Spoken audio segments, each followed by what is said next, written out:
Hello again, friends. Katana World just got a new attribute announced, and so far I have to say I like what I see.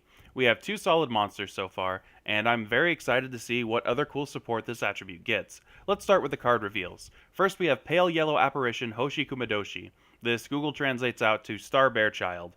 This card is a size 2 Katana World monster. 5,000 power, 2 critical, 4,000 defense. It is of the new attribute Assassination Demon.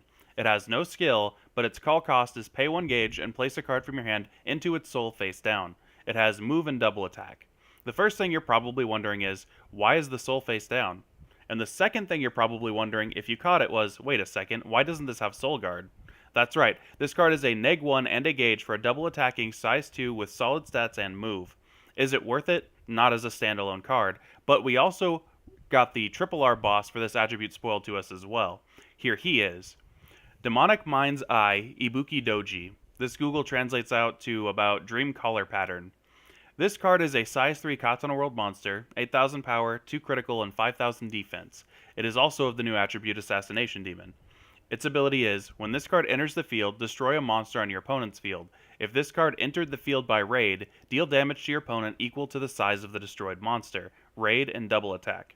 Okay, cool. If we can meet the requirements to make this card raid, it is a gray bard with double attack in a world that can make better use of it. Now, this obviously brings up the question though, what even is raid? Raid is a new keyword that we were not given an explanation of. However, using the two cards that we were given in this attribute, I believe we can piece together what raid is, at least to some extent. Due to Kumadoshi placing a card from hand into soul face down, and due to Kumadoshi also not having soul guard, I believe that raid involves calling a face down card from the soul of a monster on your field. Think of it kind of like the opposite of Cross Knives. Now, what we don't know is whether a cost is still involved, whether the original monster is sized out automatically, whether the raid card functions in the soul as if it was an additional monster slot, or what have you. There could be numerous ways for this keyword to work, even from face-down soul and spells like Art of Explosive Hades Fall or Shinobi Scrolls, but in order for it to be relevant, it honestly needs to not force a size out through some means, because this entire setup is already very weak to counter removal, so negging to get your raid call would impact this keyword very negatively, since we already neg to make the raid happen.